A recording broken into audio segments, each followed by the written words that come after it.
And then now I'm talking, I'm breaking my own rule, but then I'm going to give it 10 seconds and then we'll start.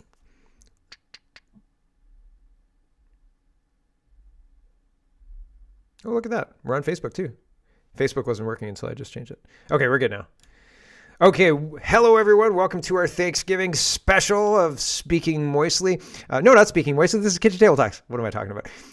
And we are getting together today. Some people are going to have to go, I think, for their Thanksgiving dinners and things like that. But I am thankful personally to have everybody show up today and just to be able to chill out with you guys and gals regularly and talk about all the crazy stuff that is happening in this country. I can't even believe it. Yesterday, I went out to buy the Thanksgiving stuff. Just, I was out at the grocery store and I was like, okay, I'll see if there's a ham for cheap. I'll see if there's a turkey for cheap. And there was a turkey for $18, which was pretty cheap, I thought. And the ham was it was a pretty good size ham. I would think it would probably feed my family for like everybody in my family and then leftovers. It's $15. I was like, that's pretty cheap. So I'm happy that there's so much cheap food around, but like everything else in the country seems to be falling down into shambles. Everything else seems crazy. Public grocery stores going to fix this cheap food problem that we've got? Do you think that the public grocery store, so if anybody is not up to speed, public grocery stores are being proposed by the NDP to fix the problem of expensive food. But I think the problem of expensive food is actually just being driven by erroneous taxes that are stupid. Taxes like, taxes like the carbon taxes and things like that. So if you tax your inputs, if you tax gas to plow a field or to harvest a field, then those costs are going to get pushed down onto citizens. So I don't know. What do you guys think about public grocery stores? Scott, you got your hand up?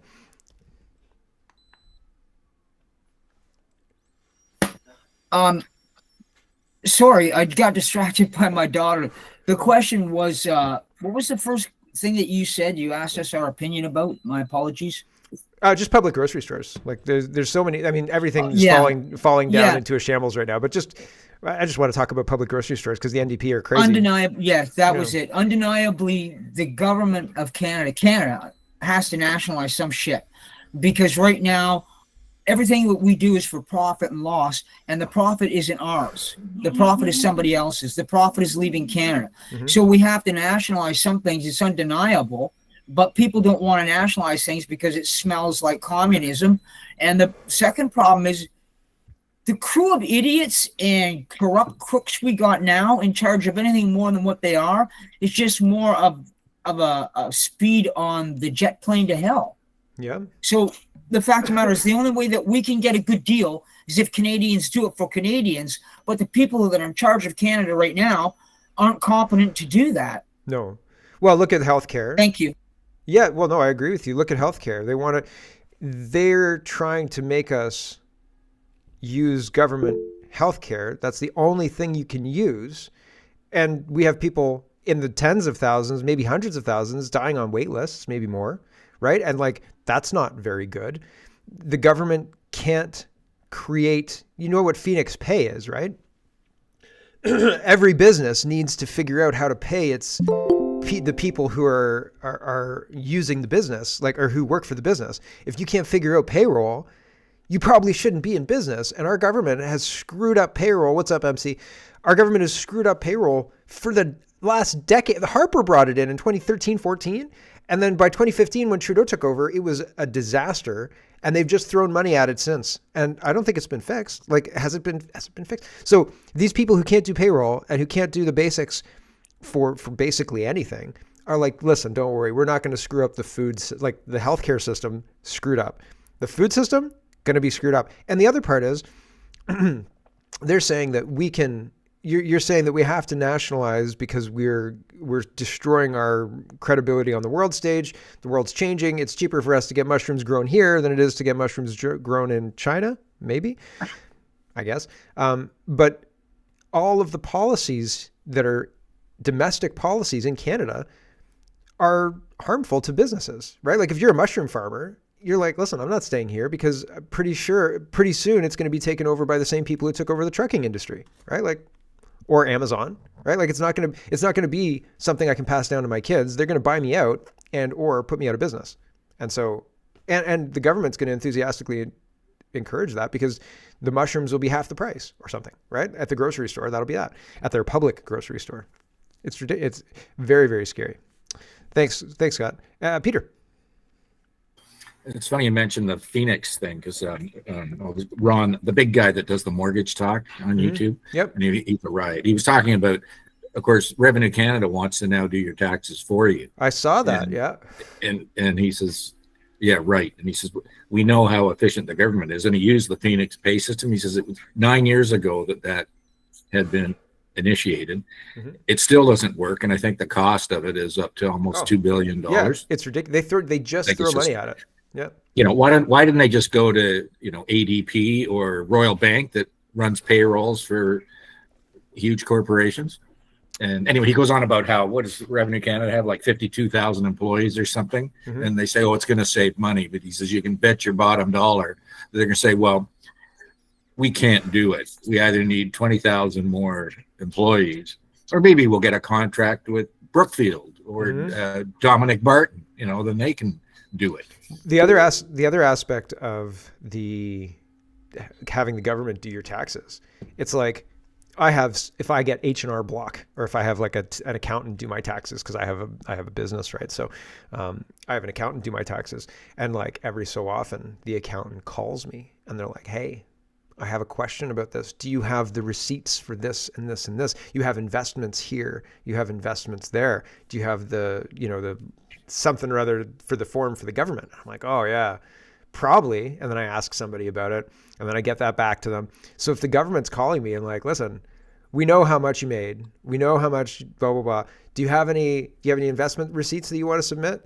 I'm basically doing my taxes anyway. Like the government, I don't want the government to be able to call me and ask me for receipts, because I don't think that they've got my best interest at heart. If the government sees a big return coming back for me, they're like, listen, how can we make it so Mark doesn't get this return? You know what I mean? And then they've got all these accountants working, and I'm just some schmo, right? And I've got one accountant. They've got all these other accountants who are looking for ways to take my information, and maximize Canada's benefit from whatever it is. And it's such bullshit. And like, it's obviously an attack. It's obviously something that's bad for Canada, I think, obviously. Well, then you're going to need digital ID for it to work, Yes. It's just you've already given the example about how wonderful healthcare is run by the bloody government. Yeah. But look what it's like trying to get a passport. Right. You get to go stand in your soup line, right?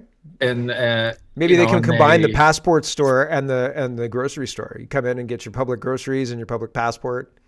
Well, while you're waiting 2 hours to get into the government grocery store, you can sideline into the passport office. Yeah, that would be too convenient. Except they won't let you out of the country. But, yeah.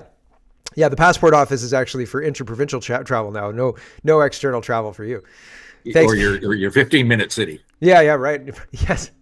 Yes, excuse me. Provincial travel. Oh my gosh, that's so 2020. No. 15-minute cities. You're not allowed out of your district. The passport office is to go to your hockey tournament in Mississauga that you used to just be able to drive to. Thanks, Peter. Terrifying, but I fear too close to reality. MC. Well, if the government is doing your taxes, then they're going to do them late and charge you late fees. Yes. And and the last time I went to get a passport, so I'm in line at the office before it opens. A guy comes out of the passport office and he says, is anyone traveling tomorrow? And some people put up their hand, and then he's like, okay, you go here to the front of the line and we'll just run you right through. Like apparently, if you really need to, you can get a passport the same day. Yep. Okay. Yep. So they fast track these things. Absolutely. Yes. Yeah. Except you have to only give me a 1-year passport. You have to actually go to the office though. Yeah. You can't just like call them up and like have them FedEx it to you that day. You know what I mean? Like same day turnaround, send me the FedEx package here and wherever I am in Canada. If you live close to Kitchener or like wherever the other passport offices are, one of the ones in Ontario is in Kitchener. But I've heard people driving like a long ways to come to the passport office because they're traveling within the week and they need to actually like talk to somebody. And the only way to do that is to come to the Kitchener office and talk to people there. So yeah. I go do it in person. And the last time I had to hang out in Calgary for like 5 days because of complications and stuff. That's annoying. Ooh, Allison says it costs extra. Yep, that's annoying. It's expensive. Yep. Thanks, MC. Max, did I get the order wrong? I thought that MC put his hand up and then you, but it's now telling me that you put your hand up first and MC snuck in there. It doesn't matter. Okay. But Max, I think it's because MC put his hand. Like in regards to like the government doing your taxes. I mean, I'm the government, and I'm here to help. Famous last words from like anybody. Look how awfully that like say federal and like provincial government can handle stuff like road work. Do you really want that applied to your taxes? Like, does anybody? No, every single time, right? And yes, that's quite a good Reagan quote, right? Yes, these people are not here to help. These people are here maybe to help themselves. I used to be make things extra complicated. Yes, yeah, to help themselves, make sure you know that you can't do this job yourself. I used to, oh darn, what was I going to say? I was a union steward, and like I was the guy who people would go to if there was a problem, or if the union had a problem with a worker, they would come to me and they'd be like, we have to talk about Kevin, you know, like that guy's, we gotta talk about this guy. And so like, it's like, okay. And during union negotiations, I learned that the union doesn't care necessarily about us as workers. It's more of a trickle down effect. Like the union gets theirs, and like, by virtue of them getting theirs. Look at what's going on in like Alberta right now. The teachers. Have you been following the school unions? The teachers. Because from like what we've heard from like Daniel Smith's camp is they've been very gracious to what they're offering. Mm-hmm. If you believe that. And the unions I just, nope, we're not having that. I believe it. Yeah, there's two things about the Alberta thing. And so the government in Ontario is trying to bring in SOGI, and they are bringing in SOGI, and they're de-streaming classrooms. So like there used to be advanced, general, and basic. And so the basic kids would work on basic skills, adding and subtracting in high school, right? And the general kids would work on general skills, and the advanced kids would work on advanced stuff that would prepare them for university and like math classes in university and things like that, right? And so now they're de-streaming all of those things and causing behavior issues to be dispersed, because the advanced class didn't have any behavior issues. Even the basic class or the general class didn't usually have behavior issues. The behavior issues happened in the basic class, but those classes were smaller because the number of kids who were in that area were smaller. And so now what they've done in Alberta, or what they're maybe trying to do, or what they've already done, same thing. What's happened is they're blaming classroom sizes, and they're saying we want fewer people in the classroom. But basically what's happened... It's a straw man. Yeah, it's a separate argument. It's not the main part of the argument, but the Allison's saying they haven't streamed like that in decades. I think they took it out in like the mid 2010s. I worked in schools. Like I worked in high schools. I can in say Ontario. from at least graduating, probably most recent graduate out of everybody here. I know at least in Nova Scotia they have something called IB, which is like a lot of the more advanced general stream and like French immersion. That's at least from my high school experience. Well, French immersion they didn't remove French immersion. They were just trying to put everybody into the same classroom to cause issues and to cause like not behavioral issues, but I think that it muddies, it separates the way they had it before, separated kids who were there to be serious and work, and to separate the kids who might be disruptive. And now there's disruptive kids in every classroom. And like, imagine going to work and there's kids just screaming or flipping desks and things like that. And you're like trying to do your math work, and you feel in danger and other things. So like you feel in danger because 1, somebody's flipping a desk. 2, people aren't really intervening. They're just standing there. 3, if somebody becomes violent, the protocol for dealing with that in Ontario anyway is remove everybody else. Like, you get everybody else out of the classroom to keep them safe. You don't remove that kid because that's embarrassing. And I mean, like, if the kid's flipping a desk, you don't come into it. Like, if somebody's being antisocial in a Tim Hortons, you don't walk into the Tim Hortons and take everybody else out and let the person destroy the Tim Hortons. But that's what they do with classrooms and children. You just stand there and you wait, you clear the classroom. They can go and destroy anything. There's backpacks in there. There's kids' personal property. If there's a conflict between the two kids, they don't want you to intervene. I was like, why not? I'm trained to intervene. That's why did you train me? Like, we're just going to stand here and watch this kid destroy this classroom for 2 hours while these kids F off and do something else and everybody stands around looking worried. I'll sort this out in about 5 seconds. Like, no, you're not going to do that. And no, I'm a lot bigger than you. And I'm going to make sure that none of these things happen. But no, that's how the job used to get done. But now they want disruptive people. So what the Alberta teachers, to bring it back to the Alberta teachers, what the Alberta teachers are saying, from what I understand, is that the schools are not safe and they don't need more money. They want safety. They want the classrooms to be safe. And so what's happened, in order to do that, in order to bring safety to the classrooms, they can't throw more money at it. The more money was to convince teachers that it wasn't so unsafe. Look past the the danger and look at all that money you're going to make, right? But I'll tell you, man, like, I had a grade 2 kid threaten other kids with scissors, and threaten to stab these kids with scissors. And I was like, you want me to clear these other kids? He's got a sharp weapon that he's brandishing near these kids, and he has intent. You want me to just stand there and say, move, kids? They don't understand the danger. Like, these kids are young. And the kid who's brandishing the sharp scissors, and it wasn't scissors with a dull point on the front, it was like sharp scissors. He doesn't understand the damage he could do. And I'm like, anyway, it's ridiculous. So I read a story of an Alberta teacher who was kicked in the stomach by a kid, and she has a hernia now because of it. Broke 2 ribs, and the ribs popped, like the bones popped through something, giving her a hernia. And she was like, listen, I just want to be safe when I go to work. Like, I can't go to work because I might get injured, to the point of, like, this was way more serious than I thought could potentially happen at my job. And here we are. Right. Like, and so that's what they want, as far as I understand it. And I can't blame them.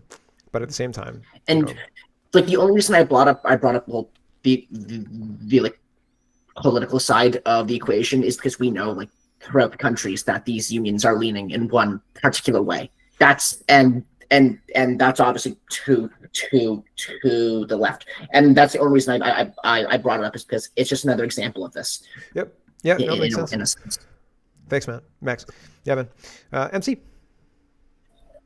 Well, this is how you know things have become way too complicated. Like, even back in the 90s, I worked on security at Safeway during a strike. They brought in security just to make sure, I guess. And the union head for the truckers, he had been elected the union head for 20 years. He hadn't driven a truck, right? When unions started, the people that were in charge of the union still did the job. Right? They didn't go away and become office bureaucrats and stuff like that. So like, you got nothing else to do but get indoctrinated. But the teachers thing, like, I don't know. I have less sympathy for the teachers than other people, perhaps, because the teachers helped build the environment that is now destroying their workplace. Like, they are totally complicit in going along with the woke nonsense and the frickin', like, coddling and just basically malpractice, all the while trying to tell us that they're co-parents. And in my lifetime, I've seen in Alberta socialism. teachers threaten to go on strike a bunch of times. And every single time, at the end of the day, they settled for more money. They would say, classroom conditions. Oh, here's some money. Okay, back to work, everyone. Mm-hmm. So I don't know if they're lying or not this time. They were every other time, but they also built the environment that they're now bitching about. I would counter. I won't sympathize. Sure. I would counter. I worked in schools for a long time, like for a lot of my career before I became what I am now, right? Media mogul. But before I worked in schools. And so I can tell you that the institution was captured by radical leftists through pincer and multi-pronged pincer attack, right? Like you've got the unions, you've got the typical profile of a teacher, which is, and it's not all of the teachers, but it's quite a lot of teachers, overweight, 40 plus white woman, right? And if you're not that demographic, you have been chased out of the schools. The EAs are all 40 plus overweight white women most of the time. The teachers, 40-year-old, 40 plus white women. The principals, a lot of the ones who are in charge in specific school boards. And I'm not saying this is the problem, but they all think alike. They all think very similar, and they see nothing wrong with socialism. They see nothing wrong with somebody put no child left behind, but they see nothing wrong. They see a problem with streaming for teaching kids at the level they are, because teaching kids at the level they are locks them into that level. There might be something to that argument, but at the same time, you can't sentence kids who are on the cusp of university or they're able to do more advanced math than these kids who are at basic, and we're sentencing these advanced kids to sit in these rooms with these other kids who are not even interested in learning, and the impact is disastrous, and we ignore that. And I mean, it might be the unions, but it might be the unions, it might be the Karens, it might be the money. Like there's so much money in schools, right? Like so much money to be had, just like not even just directly as a teacher, but contracting the what are they called? The custodians, all of the tangential things that make a school run as well. They all have unions, and they're all captured, right? Institutionally captured, pushing to the left. So you said you were going to counter my argument, and then you just supported it in basically like 100%. No, you were saying that the teachers are responsible. Sorry, the part of my argument is people with sense left. People with sense left. And it's true too that more than just teachers are responsible. Also, the food manufacturers are responsible, and the injectors are responsible. Yes, right. But I'm saying that like teachers are just as responsible as those other places. Sure. Yeah. Yes. Everybody. So like the path to hell is paved with good intentions. All these teachers are like, oh, we've got to do this. It's going to make things better. But they have no idea what they are actually talking about. It's like asking people in the 1800s, what do you want? And they say, we want faster horses, right? Henry Ford didn't listen to them. He brought them vehicles, cars. They didn't know they wanted it. It took them, 30 years or whatever. And they're like, holy cow, we can't live without it. So like these teachers think they know how to solve a problem. They want faster horses. They want better students. Why don't we just put all the students into the same classroom and we'll teach them, and the kids will absorb it. They'll be better students then if we just do that.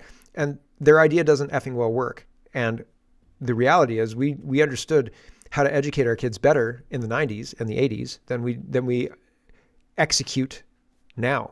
And the execution is harmed by the bad policies that we roll out, the bad education policies, whether that be the actual material that they're being taught, like the bad math processes, or stuffing everybody into the same classroom or whatever. It's bad policies, I think, that are driving these negative outcomes.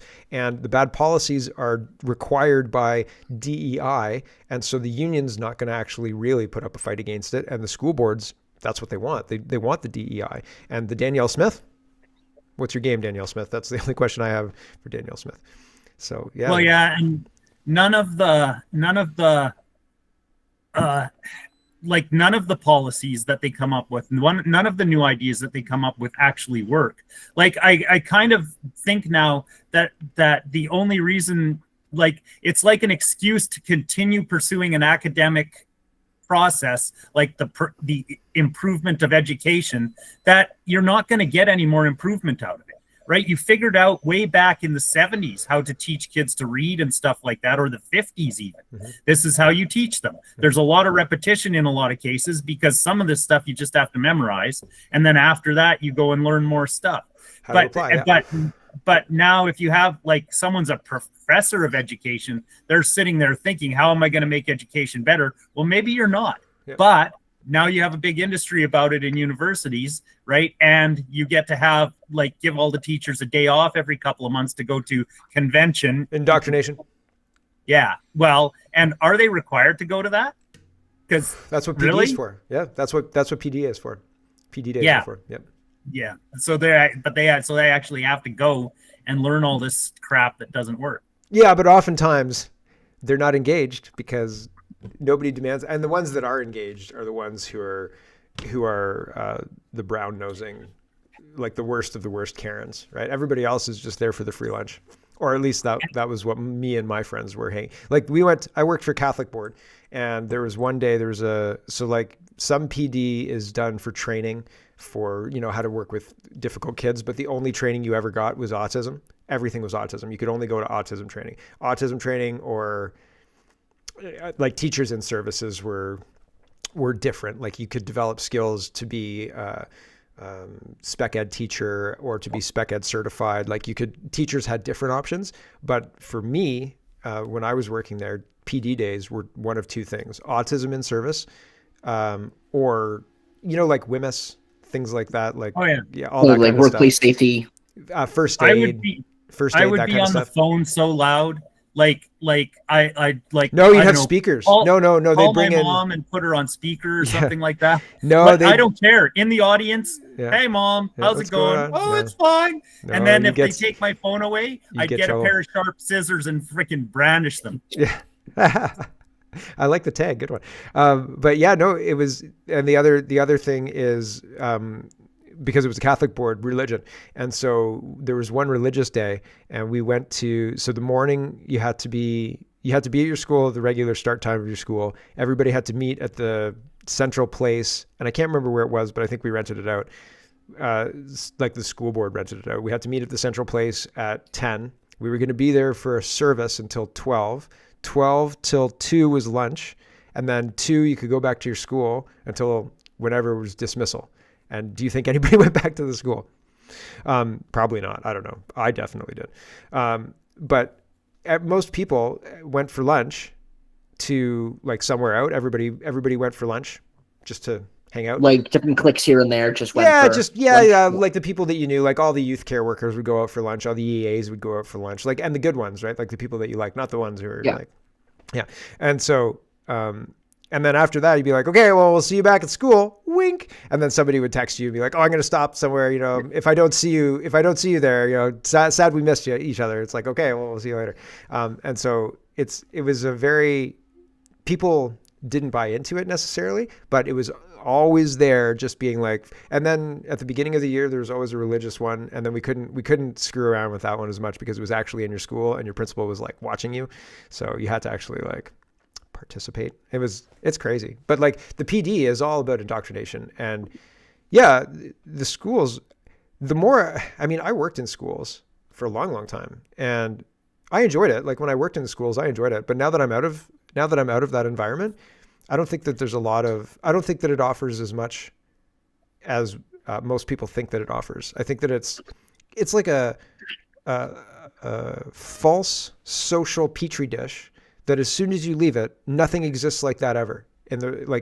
Nothing exists like high school in the real world. It doesn't prepare you for anything. No, it's not. It doesn't. Like, in fact, there's all these cliques. There's these friends, popular, like people are popular and not popular. There's all these sports that seem to matter in high school, but at my job, nobody cares how I do in my men's league. I'm like, oh yeah, right. And they're like, yeah, Mark, right, whoa, right. Like nobody cares. Like nobody cares. There's no announcement. I'd be like, oh, I won this championship. People are like, cool. I didn't know you played. Like, so like, it's super weird that this microcosm of society is allowed to kind of distort people's expectations of reality because like it doesn't matter. And in fact, I think it probably negatively impacts a lot of people. And it takes forever to teach you concepts that you'll probably never learn or never use, never need, really. Like I think probably 50% of the stuff, maybe more of the stuff I learned in high school, I never needed at all, like period.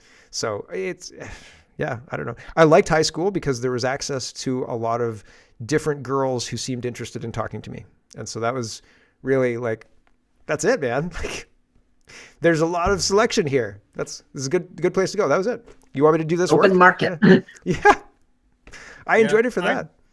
I've never had a job that I couldn't have learned to do without my education. Yes. If you can do the basic, I think that probably like education in the first 5 years, first 10 years, probably really important to get right. Like teach them how to read, teach them how to do the basic math, teach them how to solve problems, find solutions to problems, that kind of stuff. But after that, Like most jobs just train you to get hired. yeah. So like, Well, and it's not doesn't like, matter. it's not like when you're teaching phonics, the kids aren't really engaged. I don't think that I could explain phonics to somebody right now without doing like boning up and being like, okay, what's an adverb again? Like, okay, verb is an action word, noun is person, person, place, or thing.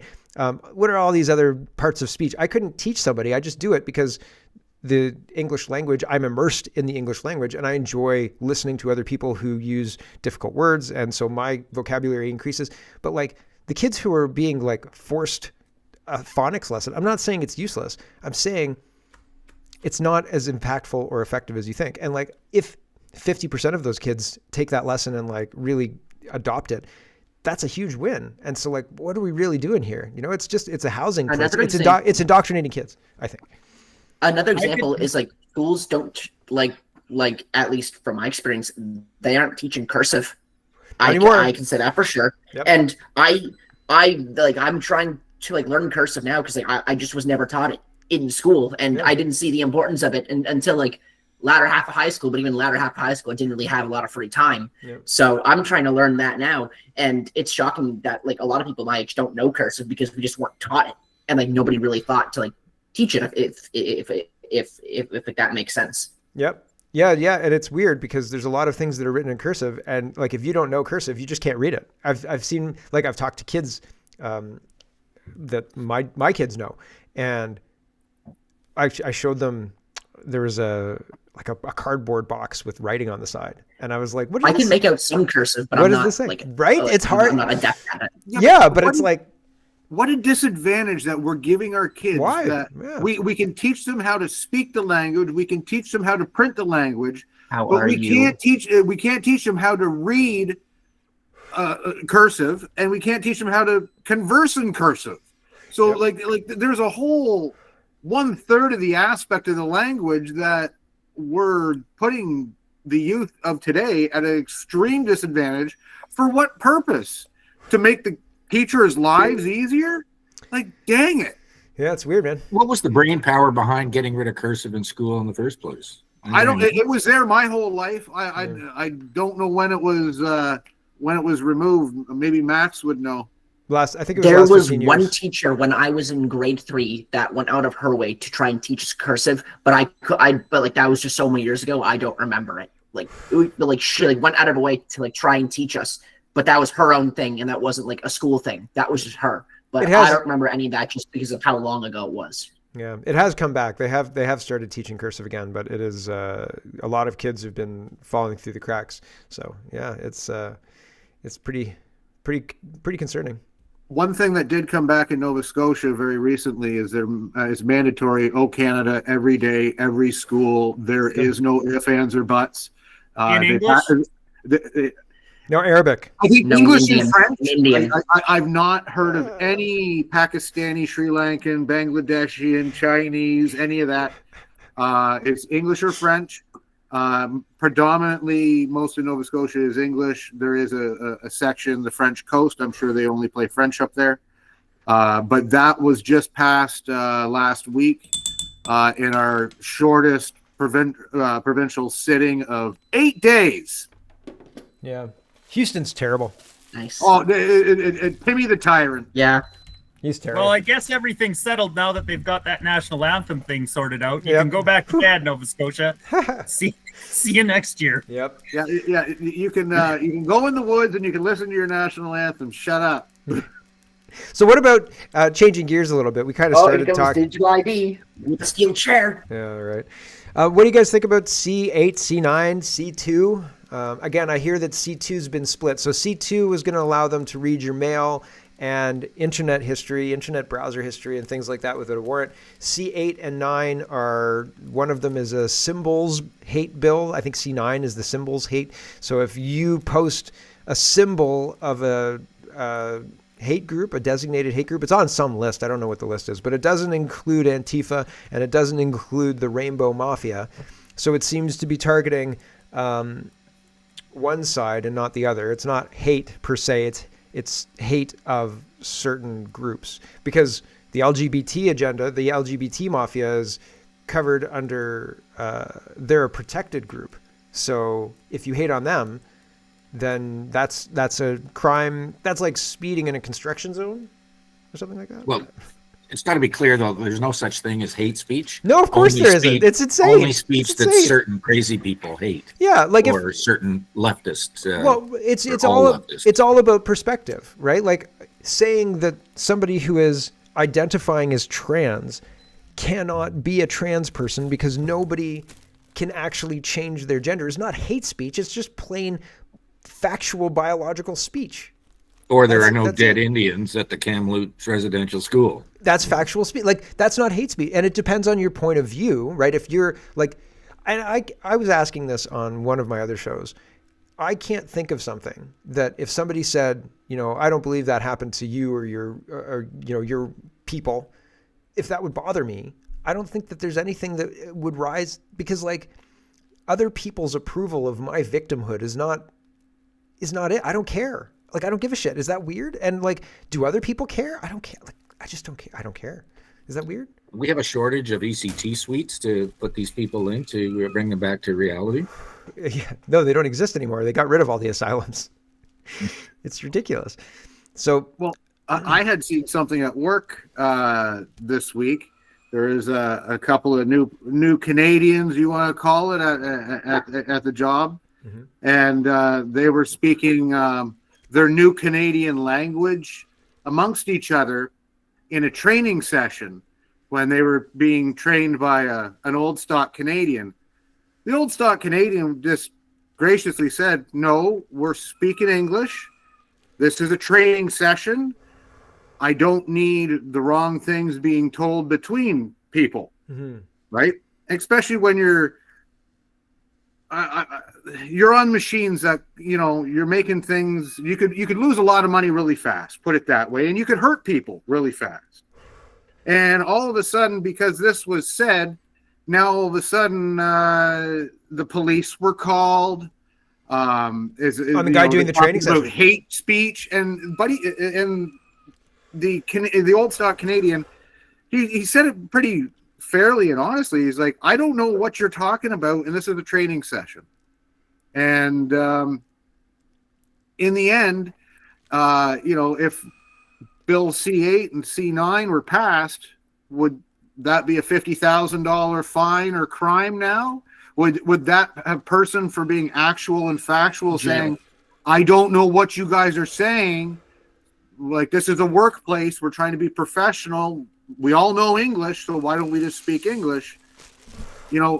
That's just an actual factual thing. And if we can't speak up and say that basic thing of, "I don't understand what you're saying, please speak English," then C8 and 9 will do exactly what they're intended to do. Chill everybody's speech. Yeah. Yeah. Well, and that's like, I saw the Lululemon guy get a $600 fine for calling NDP communists. And I thought, they are communists. I know, that's another factual. They haven't found any bodies. Obviously. They have ties to like communist organizations. That man can't be a woman. That man is not a woman. He's a man dressed as a woman. And if he wants to live like that, fine. But the people in the bar. Oh my God, that's violence. Apparently, Crave TV or Crave or Prime edited out that part of Crocodile Dundee, right? Like, if you want to live like that, the bar's going to react like that from Crocodile Dundee, man. They're going to be like, "Whoa!" Like, she's like what's his name? Mick. It's a guy, right? So like, I agree, but we're sliding down a very concerning slope. But I don't know how they're going to be able to actually push it over the edge, because look at England. Yeah, they just push it over the edge. Well, they push it over the edge, but they're having a lot of trouble with it. It's not. It's very messy. It's very messy. 12,000 people. I know. That's not a lot of trouble. Yeah, but it's messy. They arrested that many people. But Lucy Connolly didn't spend 30 months in jail, right? If she had spent 30 months in jail. Yeah, but like Tyler Robinson did. Tommy? Or I'm sorry, Tony. Tommy Robinson. Tommy Robinson has though. Yeah, but he was early. Like he moved on this when he thought you could still change it and didn't realize that like we're in the middle of a war. I think he understands that we're in the middle of a war now. And like he went to jail and but what they were doing raised to his Tommy, profile. What they were doing to Tommy, they were hoping that was going to quell the rest of the population. They're like, look what we can do to him. Yep. And then it was like, well, that didn't work. So, well, let's take Lucy. Right. Yep. But that's not going to work either. 11,999 people. Yeah, but they're all like, I think all of those stories are just like Lucy Connolly. I don't think it's going to hold. That's an order of magnitude. Russia has 3,000 people or something like that. North Korea has 2,700. England's trying to jail 12,000 people. You can't, that's not going to hold, man. Like if I say that man can't be a woman and they throw me in jail and say I'm violently hating some people, if I say, any of the other things that I say, that these guys are communists, are they going to do $600 every time I say these guys are communists? If they're it doesn't matter if it's true or not. If I say there's no bodies found, right? And like, these are just things that may come up during my show. If they come after me, sure, that's going to cost me a lot of money and it's not going to be good for me, right? But other people are going to see that and that's going to change public opinion. And I mean, like, yeah, I'm not saying that we're going to win and like things are looking rosy and things like that. The worse it gets, people are going to be upset and they're going to respond. And maybe eventually we unseat this madness. Hopefully we can get back to a period of time where lunatics aren't in charge. You know what I mean? No? I hope. Yeah. I hope. Okay. I hope. Fingers crossed, man. Thanks, Noel. MC. Well, I don't think about these bills. These guys have done so much BS already that, like, okay, whether they write something down or not that they're going to do that's evil, they're just not going to do it to me in my home, and that's it. I don't care what they're writing down anymore. Like it's kind of largely irrelevant. Like their system's captured anyway, so they could imagine that I've done something wrong right now and show up without writing anything down on pieces of paper and telling me it's rules I got to follow. Like it doesn't even matter anymore. We're completely lawless under this tyrannical dictatorship. It's basically the tyrannical dictatorship says what they want and you can't do anything or you're not supposed to do anything. So just sit there and take it. And so when they say, when people come along like, oh man, this bill is so bad. It's so bad. Like worse than everything else we've already put up with. Like, and we're just sitting here and putting up with it. Like, I don't care. So yeah, sure. I don't disagree necessarily, but the news ban on Facebook is drastically different than arresting people like me for saying, I don't know about this whole trans women are women thing. You know what I mean? I don't know about arresting people for the question, can you tell us what a woman is, Mr. MP? You know what I mean? Or even, you seem like a communist, or the NDP is communist, or like, I can't, if they start arresting people for that, shit's going to hit the fan. And like, they're going to. Well, I would hope so. I hope so. I feel like it's different. I feel like it's different than the news ban. But like, am I wrong? I'm open to the idea that I'm wrong. The ban in 2020, though. Like as soon as they said to everyone, you have to wear masks, and then you have to put up with this 6-inch swab being put up your head. Like the only logical outcome after that is some kind of insurrection. And I'm not advocating insurrection, but that's the only way that can end when people start being like that to you. You either slap them in the face really, really hard, or they keep doing it. And we didn't slap them in the face, and now they're keeping doing it. So at some point, it's got to be, apparently everyone needs to be pushed too far. Right. And I would, if we would have got pushed too far back then, we would have just went and taken all them down, right? Taken everyone out of the government and put them in jail right then. And then the people that were trying to do all this would have went, okay, wait a minute. We have to go back and maybe spend another 20 or 30 years indoctrinating these societies before they'll put up with this crap. We haven't crushed them enough yet. Well, then it would have been back to a slow crush and everything like that. Right now, they're trying to rush things, and even still, people aren't getting it. So maybe we have been crushed enough. Maybe my neighbors are just going to say, oh, that's so sad that guy got taken away. Except that's not going to happen in my case. Are your neighbors from India? No. Okay. Just wondering. They realize that the population of Canada and the United States wouldn't get behind a revolution because it's too comfortable in the United States and Canada. It's too comfortable. There's no reason to revolt. Everything is pretty good. Everybody likes Christmas. Everybody likes Easter. Everybody likes summer. You know, it's like, okay, it's barbecue season. We're doing what we do. And so they needed to create a situation where people were saying, we need to change this because they want their revolution. And so like that's what they're trying to force. They're trying to force people. So like, I think they want a revolution. Sorry, trying to transition here. I think they want a revolution so they can bring in their communism and say, this is what the people wanted. But we're being tricked. You know what I'm saying? And Trump is, I think, in ways trying to stop it. But like,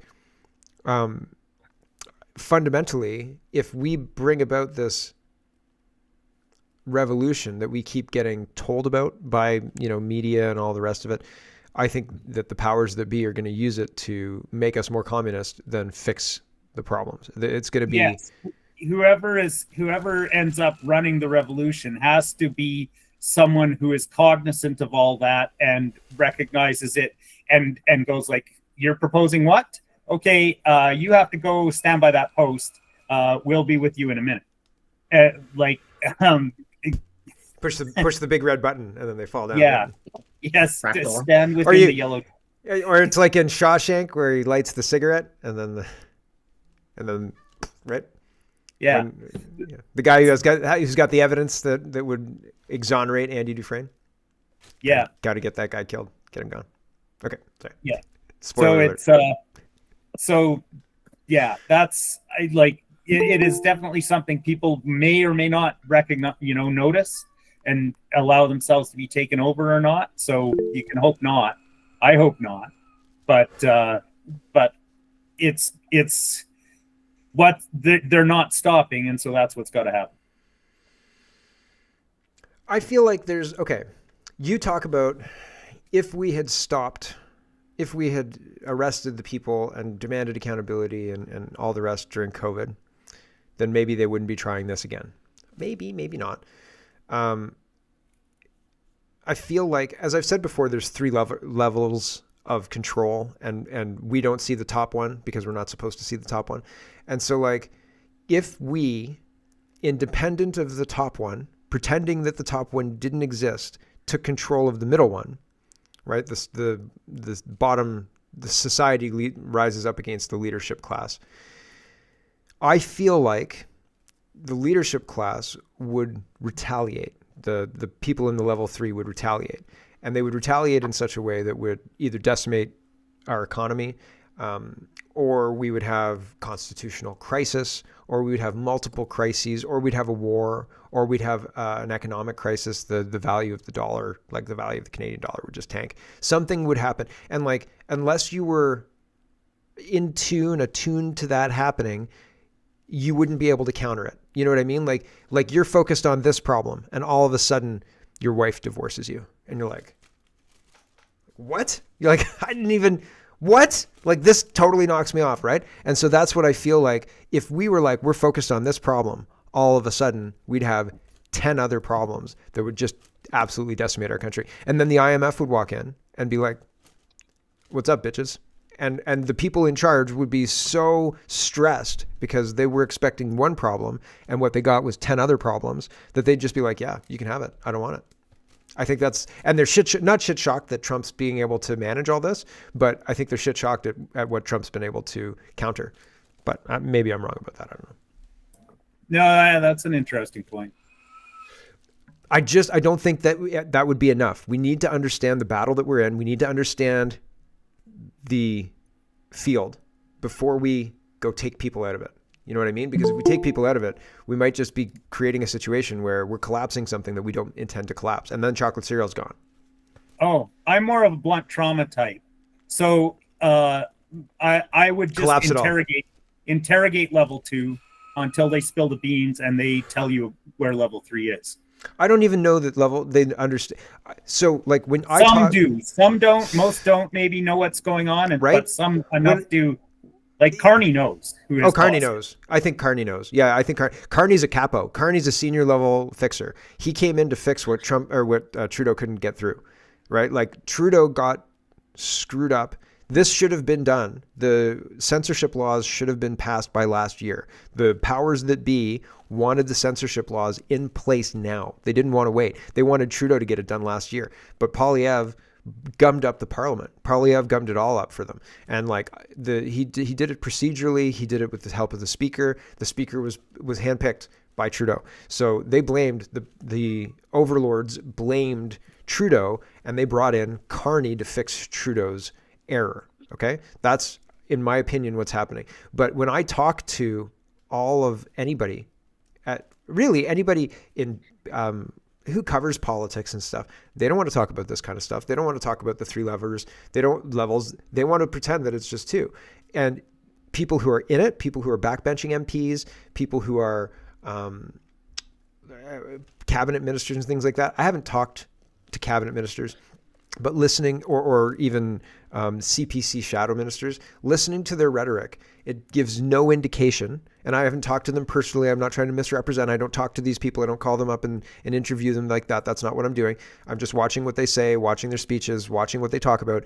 They are talking about a very, very surface level understanding of the three level system that I'm talking about. They don't. If I may add, Mark, I think there's maybe a fourth level in between us and the second level, and that's like, say, media party operatives. So like Brian Lilly's, Warren Kinsilla's, Rosemary Barton's, and people like that. I think you could argue that there is a fourth layer that like in between us and us in Parliament, so to speak.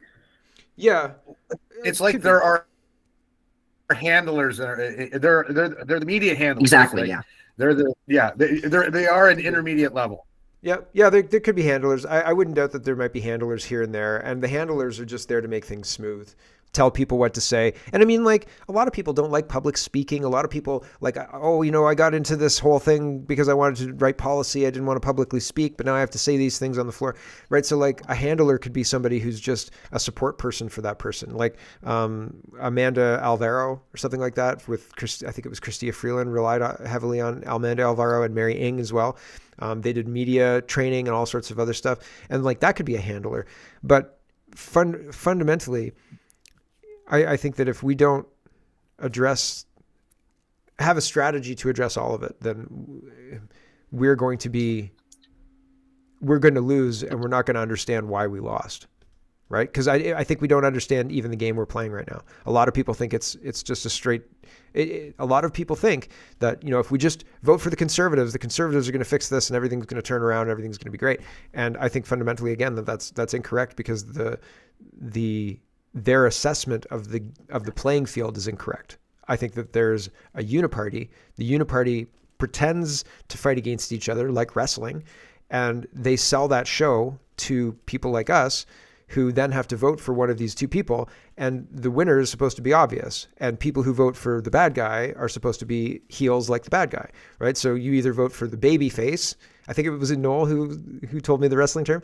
You either vote for the good guy, right? And you feel good because everybody's like, yeah, everybody's voting for The Rock. If you smell what The Rock is cooking, and nobody votes for The Undertaker, right? The people who vote for The Undertaker is seen as heels. Maybe not The Undertaker. Ultimate Warrior is pretty cool too, right? Like who is a bad guy? Ted DiBiase, the $1 Million Man. Kane, yeah, like bad, right? So like, if you vote for that guy, ooh, bad. Ooh, you like Trump? Ooh, that's so bad. Ooh, he's smelly. Ooh, right? It's wrestling. We're being manipulated through it's, and people love it. People absolutely love it. And Kane fans love to argue with Rock fans. They'll argue up and down, right? Or Hogan fans, they'll be like, oh yeah, Kane's better, and the Hogan fans are like, oh no, Hogan's better. It's wrestling, man. We're being manipulated. It's so crazy. And when you see it, it's so crazy. I mean, I wish I didn't see it so clearly sometimes. It's wild. What do you guys think about the trade with China? Do you think that we're going to get the canola? Are they going to buy the canola? And what about the timing? Because we're going to have like Black Monday tomorrow, right? Everything's going to just grind to a halt. Who cares about the canola? Everybody forgets about the lobster and the seafood, right? If we could remember the lobster and the seafood as much as you could remember the canola. I'm sorry. Right? sorry, no. The canola is, yes, it is affecting Don't. a province, heavily, right? But we're 3 provinces being affected heavily, if not even more. And you include PEI, Nova Scotia, New Brunswick, and Newfoundland, right? We're a whole side that's been left out in the cold by these politicians. Everybody's complaining about the canola, and I'm not trying to downplay the canola, but holy crap, our whole seafood industry has been decimated by the Chinese tariffs, and nobody wants to talk about that. Yep. I was under the impression that the Chinese are in control of a lot of the lobster industry. Like they own a lot of processing plants that like process it and ship it straight to China, like within 20 hours. Yep. Now they don't own a lot of boats. A lot of the boats are, well, you still got small man lobster boats out here, and that small man has to afford a boat that's $1 million plus, if not 2. And I can't believe the operating costs. The licenses are very expensive, right? Yeah. You're talking $700,000, $1.5 million just for the license, right? So when these guys are paying boat costs of that, a license cost of that, the fuel costs, and then they turn around and get basically dumped on, and catches are worth nothing. But you go anywhere, go buy a lobster in a store, they're still going to try to sell it to you for $20 a pound or something, right? But the fishermen aren't getting that at the wharf. Interesting. And we'll see here in the next 6 weeks, because lobster season open again. Yep. And don't you worry, I'll be speaking my mind, for those farmers, those fishermen, right? Because that's what they are. They farm the ocean. But really, we've been left out. Everybody's talking about the canola. I get it, but like there's 4 provinces here that are going through some pretty hardships, and it's just not the lobster. It's the shrimp. It's your herring. It's all of it. And like it's herring season right now, and it's amazing. You look at town. There's 30 to 50 boats. Each boat costs you $1 million and $2 million, and every night you see about $100 and some odd million going out to sea at night, and they're not far off the coast, but you can see their lights, and it's like a little floating city out there as they're all, out there with their trawlers and their nets and working quite close in amongst each other. It's really interesting, but it's a huge industry, and it brings a lot of money, and sometimes it's the only money it's brought in. And for Ottawa to be blanking us like normal, it's a deplorable situation that is despicable. Yeah. So right? Like, can they add on to what? Because the communities down here feel the disdain, and more than disdain, from Ottawa putting on, your coastal communities. Yeah. Thanks, Noel and Max. It's jump in before MC. Yeah. It's like just that sleight of hand, which like you always talk about on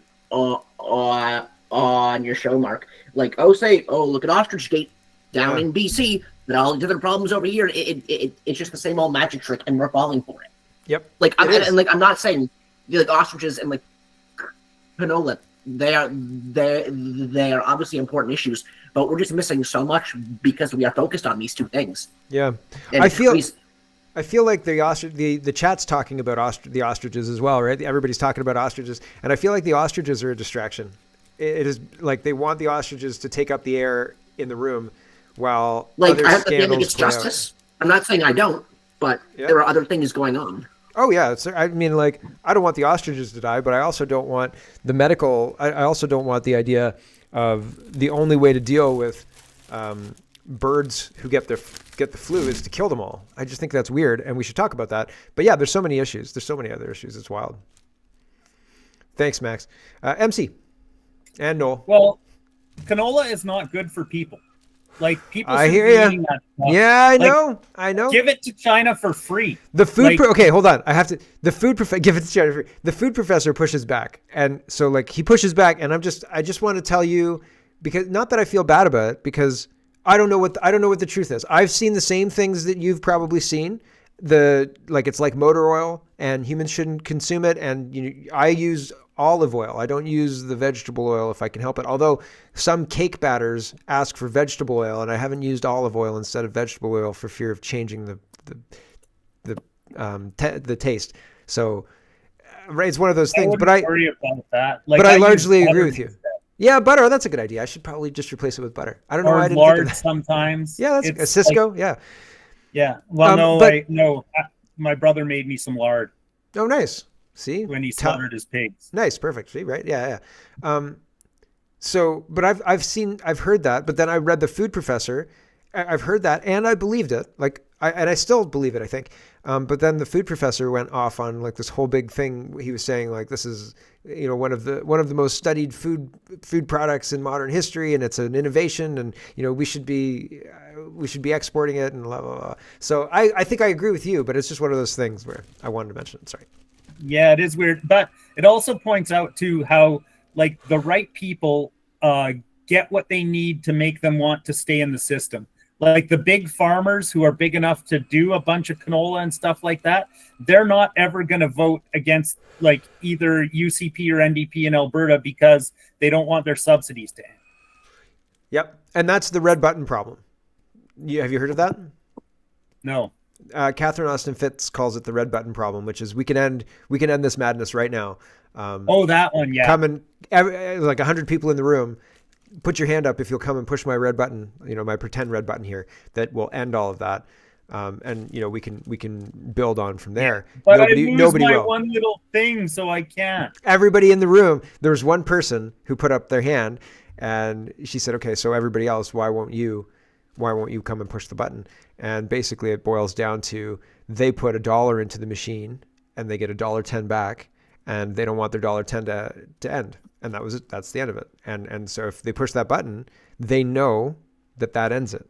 And so they don't. And so as a society, we're held hostage by that red button. Yeah, except in a lot of cases, it goes way further than that. Like I put $30,000 into the machine, and the next person puts 0 and gets 30,000 out. I want to. That's a slot machine. Right? Yes. One arm bandits, man. Damn, they got our government. Well, frankly, that's just a description of our tax system, right? Yes. Like, I don't know how much you pay in taxes a year, but I'm sure the average of us pays a lot. And so you put 30,000 in, you get 0 almost in return. But somebody that just came here, well, they'll get 30,000 out of it for free because they put 0 into it. Maybe even more. Yeah. Maybe more with healthcare / welfare system, hotel stays and things like that. Yeah. No, it's pretty wild. And do you guys get the sense that everybody I know that most people on this chat, I don't want to say everybody 100%, but I think most people on this chat and most people probably watching don't think that our taxes should be spent on that. Number one, I think our taxes, if we have all this money to bring foreigners and put them up in hotels and things like that, we're paying way too much tax. So we should lower the taxes. We should get rid of the income tax. We should get rid of a whole bunch of the taxes that we're paying. If we can send money to Ukraine, we're paying way too much taxes. So we should lower the taxes. And number two, we should stop spending money to put foreigners up in hotels. We should stop sending money to Ukraine. And I don't know if I'm in the minority. I don't think, if I go to a grocery store, I think that other people, of the 100 people in the grocery store, let's say, I would say that probably 50, maybe 60 people would agree with me. And I find it hard to believe that 40 people in that grocery store would have a good argument for their position. I don't know that they necessarily agree with me, but I don't know that they'd be convicted that, yes, this is, we should send our money to Ukraine. Why? What do we get out of it? What's the rational explanation? We don't get anything out of it. What do we get out of putting people up and surrendering Niagara Falls in to the people who are living in the hotels and to the Palestine flag? I don't understand what we're getting out of this that makes people want to do this so insanely. It's so crazy. So I don't know. That's my piece on that. Thanks, Noel and Max and MC. We'll come back to you, Steve. Hey, man, quickly about the China. Okay, I've been on their ass for about 10 years. Watch Serpenza or Lao Y86 or the China Show. Those guys lived there for a decade. They married Chinese They couldn't own land. They got ostracized and ran away from China. One guy's from South Africa, a white dude. The other guy's American. They live in the States now. It's worth watching the China show, Laowai 86, Serpenza. Those guys will catch up. By the way, the EV scam and the Ponzi scheme in China for BYD and etc. Those pieces of crap cars that they put licenses on, the government does, and then fills millions of cars, like thousands of cubic acres of just cars that don't sell. Yeah, so they're the best EV manufacturer in the world, and we want those pieces of crap. You should see their shows where buses and all kinds of crap just light on fire and burn cities down. And as far as China being this superpower, how come they can't pay their people for like 6 months or a year at a time, to the point where they're burning their factories down right now? Yeah, you know what I mean? Like, I saw, like it's all so hidden, it's embarrassing. Like, we really better have a good look at China, because they, you know, that guy way back, China is asshole. Okay, well, I'm still with him on that one. That's all I got to say then. I saw one. I think it's weird that Canada. This is another thing. We're poking our best friend in the eye, and our best friend is the United States of America, and we are cozying up to China and asking them, should I put my hair up or down? Like, it's weird. It's a weird embarrassing situation. It's embarrassing. Like, imagine if Canada, U.S., and Mexico got their shit together and became literally, I'm not going to quote that S-power crap, but became economically fortuitous. Yeah. Same. And understood a market and a border and a huge continent that could just kick ass beyond belief. It's just so shameful. What are the barriers? Who are these third tier, fourth tier puppets that are just ruining our continent? Well, is it that? Is it that? Club of Rome, buddy. Yeah. Yep. Group of 300, Club of Rome, all that stuff. One other thing before we move on from China, or I move to MC, is I saw a video of a Chinese bus, and the technology looked better than our technology, because the Chinese bus drove through a depot. So like the bus pulled up to a stop, and it dropped the people off, and then it went around a little turnaround. But going into the turnaround, it was changing the battery on the back of the bus. So it had charged batteries ready, and it just dropped a new one in. Like, it pulled the one out and it put it on the charge, and it dropped a new one in. And I was like, that's way better. I mean, I don't want to get on an electric bus that has a battery like that, because those damn things blow up. I've seen phones. Like, I've seen Teslas. I've seen these things blow up, right? I'm not crazy. But I thought that technology innovation was obvious, and we didn't do it, right? And we're not innovating in the West, not at all. Like, not even a little. Oh my God, bit. we're so 15 weird. years behind. We're 15 years right, behind, and yeah. we think we're all that in a piece of cheese. If we have all these minerals and stuff, do we keep them in the ground because we know that we can sell them to somebody else later once we're all gone? Like, is that the process? Like, really? Yeah, I don't know. So it's weird. It's a weird situation, and I see the West losing ground now. Like, interesting things are designed in the West. You know, the United States is innovating a lot. They design things. The engineers in the United States are moving ahead. But again, Canada specifically, I don't think we innovate here very much. Like, the innovation is very narrow, very niche, if there's any innovation at all. And it's really, really strange. And nobody seems worried about it. Everybody's like, do you have a government job? Yeah, you will, right? Like, that's terrible. Thanks, Steve. MC. Yeah, well, just going back to like paying for the immigration and stuff like that. Like, even before that, like, I've known people in my life like that were from here, right, born here and everything, and just sit there and collect government checks every month, and like for like 30 years, just sit there and collect government checks every month, not disabled or anything, just don't feel like doing stuff, and. You know, I paid for that. How do you get that job? I would like a government check, please. You know what I found out? Like, back when I used to see, like, you didn't even have to be a single mother. You could be some guy and just like, I just can't go out there and work. Okay, here's an apartment. Here's like enough money a month to pay for, you know, crappy food, but you can have your smokes. And the 90s were great, right? And if you can afford a deck of cards, right, then You can play You're solitaire good. and hang out in your apartment. This was the dream. I remember kids in my high school saying they wanted to Kato Kalin when they got older. And I was like, what do you mean? And like live in OJ's like pool house. I was like, Yeah. this is not Well, being a welfare bum is not that glamorous. Quite. all I know is he said I didn't see nothing. So I didn't see nothing. There you go. But I mean, I've seen them, right? Like, Yeah. like people like that existed before. Sure. It was I think it was probably easier in the 90s, but like, I think the world was a different place back then. And easier in the 90s to exist like that. Now, I mean, you can't afford anything. Right? Now you can maybe afford a room. They have to save the resources for the non-white people now. Well, it's just being it's being transferred over, which is again very concerning. Not so good. Thanks, MC. Bill, nice to see you. Yeah, well, I've had the last couple of weeks. On the whole innovation thing, North America and Europe used to be the innovators, and then things were, say, stolen by the Far East or whatever.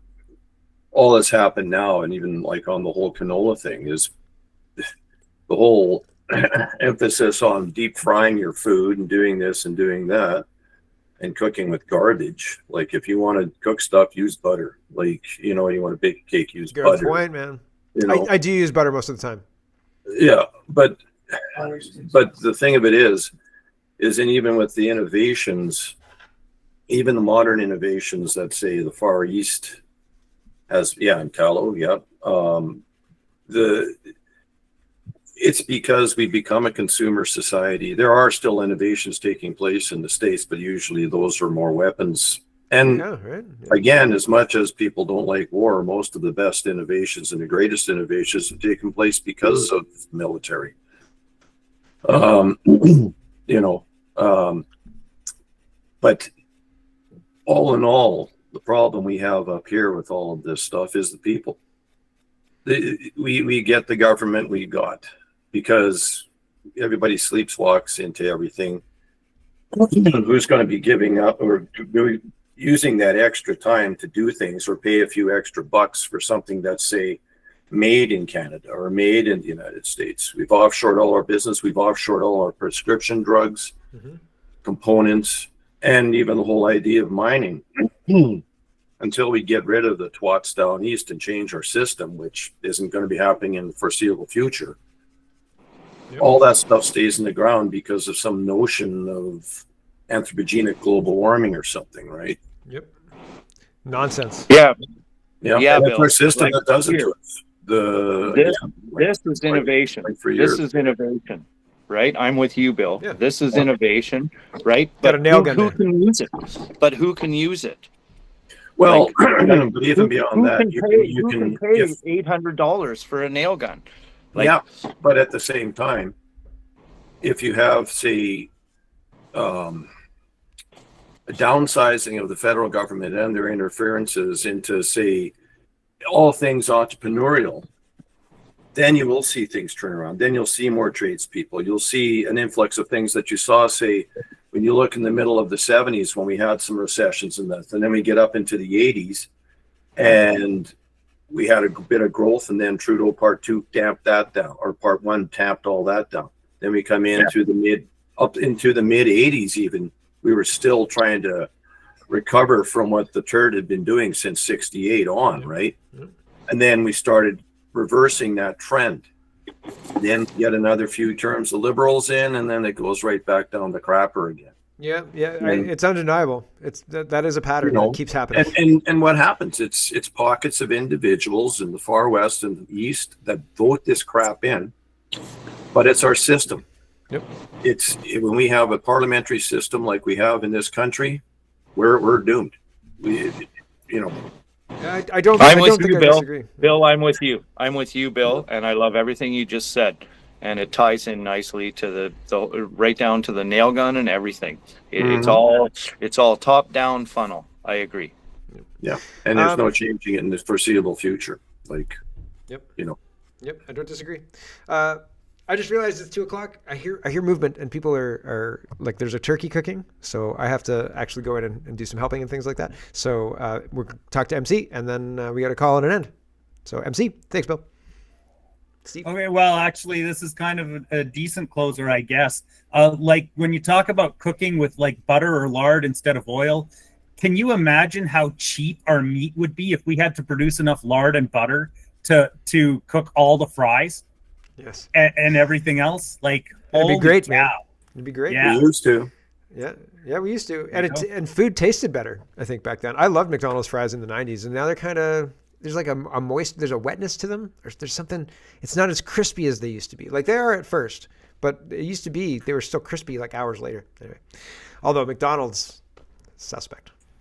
Well, it's about not filling your face and eating 3 burgers or whatever. You know what I mean? Like supersizing it. Don't, like, old hamburgers used to be smaller. Remember? Yeah, I order a kids meal. I like French fries. You have a small plate of them. Yeah, if I go to any restaurant, I get the kids meal. Like I went to A&W, I get the kids meal. I don't get a big one because I don't need, like, the calories in a kids meal are something like 800 calories, and you get a free drink and like a dessert and a toy. Kids meal wins every time. Okay. Toy, no doubt. For sure, buddy. Sometimes I get a book, but only if the book is good.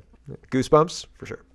Egg sandwiches with a few other odds and ends and a protein shake, man. Yeah. I have a protein shake in the morning and Cheaper then than a at kids night. meal too. Yeah, I guess that's true. Okay, thanks for this is the end of the show. Thanks everybody for watching. Happy Thanksgiving, everybody out there for watching. Happy Thanksgiving here. Hey, hang out for a minute. I'll come back to the green room after turning this off.